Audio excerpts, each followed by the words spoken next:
عطا فرمایا تو وہ مردوں میں سے، انہی مردوں میں سے اللہ تبارک و تعالیٰ نے، اب میں آپ کو جو بات بتانے والا ہوں اس بات کو آپ ذہن نشین کر لیں، شاید یہ بات آپ کے ذہن و فکر میں بیٹھ جائے۔ حضرت آدم علیہ السلام سے لے کر حضرت عیسیٰ علیہ السلام تک، عیسیٰ علیہ السلام سے لے کر میرے پیارے مصطفیٰ تک، میرے پیارے مصطفیٰ سے لے کر 1.25 صحابہ تک، 1.25 صحابہ میں تقریباً 114 صحابی کا نام عبداللہ ہے، اور انہی میں سے افاضل اربعہ ہیں، انہی میں سے مجتہدین کرام ہیں، انہی میں سے کوئی خلیفہ اول ہے، انہی میں سے کوئی خلیفہ دوم ہے، انہی میں سے کوئی خلیفہ سوم ہے، انہی میں سے کوئی خلیفہ چہارم ہے۔ خلیفہ چہارم کے بعد حضرت سیدنا مولا امام حسن، حضرت سیدنا امیر معاویہ، اس کے بعد پورے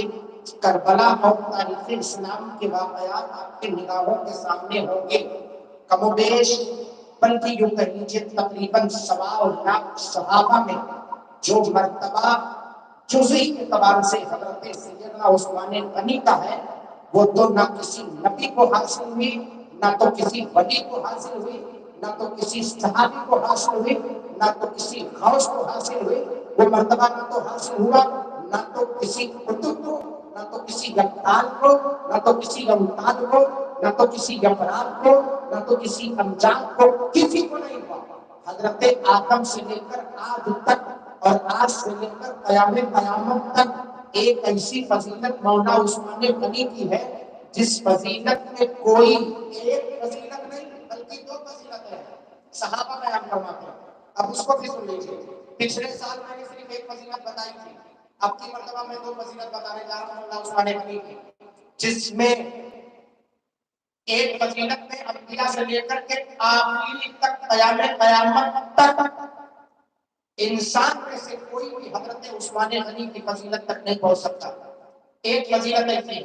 جزئی فضیلت درجے ہے، اس لفظ جز کا خیال کیجیے گا، کل نہیں کہہ رہا، کل کہیں گے تو نبیوں پورے امتیوں میں سب سے بڑا مرتبہ نبی کا،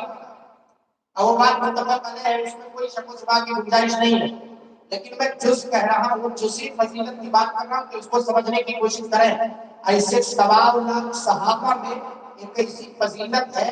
جو حضرت مولا عثمان غنی کے ہے، کسی دوسرے صحابی کی نہیں ہے۔ اب آپ سوچیں گے کہ آخر معین الدین اظہری کہنا کیا چاہ رہا ہے، یہ معین الدین ثقافی بیان کرنا کیا چاہ رہا ہے، ذہن و فکر کو آپ حاصل کریں۔ آقا کریم صلی اللہ علیہ وسلم ہے، جب جنگ احد کو آپ تشریف لے جا رہے تھے تو تشریف لے جاتے حضرت عثمان غنی رضی اللہ تعالیٰ سے فرمایا تھا، عثمان میری بیٹی جو رقیہ ہے آپ ان کا خیال کریں گے، ان کی دیکھ بھال کریں گے، آپ کہیں تشریف نہیں لے جائیں گے، چونکہ اس وقت ان کی طبیعت خراب تھی۔ اب طبیعت خراب ہونے کے بنا پر حضرت عثمان غنی رضی اللہ تعالیٰ عنہ کو روکنا پڑا، جنگ بدر میں تشریف نہیں لے کر کے گئے۔ جس وقت حضرت سیدنا زید بن حارثہ جنگ کی خوشخبری اور آپ کے فتح کی، پیارے مصطفیٰ اور اسلامی فوجوں کے فتح کی کامیابی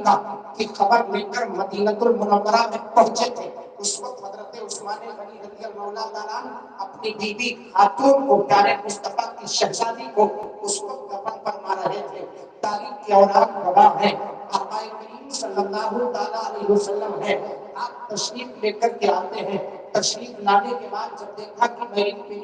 بیٹی کا انتقال ہو گیا، تب آقا کریم صلی اللہ علیہ وسلم نے اپنی دوسری چہیتی بیٹی کا نکاح حضرت سیدنا مولا عثمان غنی رضی اللہ تعالیٰ عنہ کے ساتھ کیا۔ جب وہ گھبرانے لگی کہ میری بڑی بہن انہی کے ساتھ تھی، میں کیسے ان کے پاس جاؤں گی، میں کیسے ان کے پاس رہوں گی، تب میرے مصطفیٰ صلی اللہ علیہ وسلم نے فرمایا کہ گھبراؤ نہیں میری بیٹی، سنو، عثمان وہ ہے جو تمہارے جد امجد حضرت ابراہیم کی طرح ہے، اور حضرت میرے پیارے تمہارے پاک پیارے مصطفیٰ صلی اللہ علیہ وسلم کی خصلتیں ان میں پائی جاتی، مشابہ حضرت ابراہیم کے، اور مجھ نبی کے مشابہ ہیں۔ تم عثمان کی صورت میں تم مجھے بھی دیکھو گی، حضرت ابراہیم کو بھی دیکھو گی، تب اس وقت آپ کی چہیتی